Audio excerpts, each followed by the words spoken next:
two dedicated and loving parents, one of 5 brothers and sisters. A home where we as children were the focus of my parents' lives, where we regularly attended church. We had 2 Christian parents who did not drink, they did not smoke, there was no gambling, there was no physical abuse or fighting in the home. Basically, I was a normal person. I wasn't some guy hanging out at bars or a bum. I wasn't a pervert in the sense that, you know, people look at somebody and say, I know there's something wrong with them, and just tell. I mean, I was essentially a normal person. I had good friends. I led a normal life, except for this one small but very potent, very destructive segment of it that I kept very secret, very close to myself, and didn't let anybody know about it. And part of the shock and horror for my dear friends and family years ago when I was first arrested was that there was no clue. They looked at me and they looked at the all-American boy. And it happened in stages, gradually. It doesn't necessarily, not to me at least, happen overnight.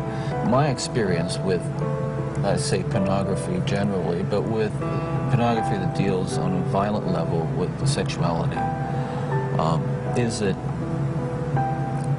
once you become addicted to it, and I look at this as a kind of addiction, like an addiction, you keep craving something which is harder, something which gives you a greater sense of excitement, until you reach the point where the pornography only goes so far. You reach that jumping off point where you begin to wonder if maybe actually doing it will give you that which is beyond just reading about it or looking at it. I'm no social scientist, and I haven't done a survey. I mean, I don't pretend that I know what John Q. Citizen thinks about this. But I've lived in prison for a long time now.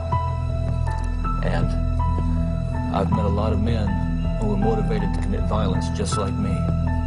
And without exception, every one of them was deeply involved in pornography without question, without exception, deeply influenced and consumed by an addiction to pornography.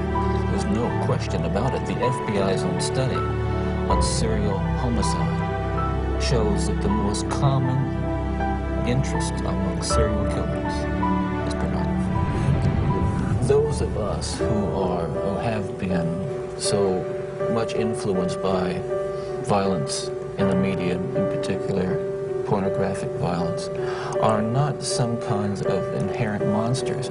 We are your sons and we are your husbands. And we grew up in regular families. And pornography can reach out and snatch a kid out of any house today. He snatched me out of my home. It snatched me out of my home 20, 30 years ago.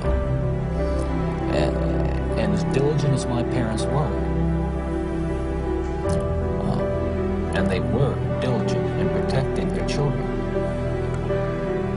and as good a Christian home as we had, and we had a wonderful Christian home, there is no protection against the kinds of influences that are loose in a society that tolerates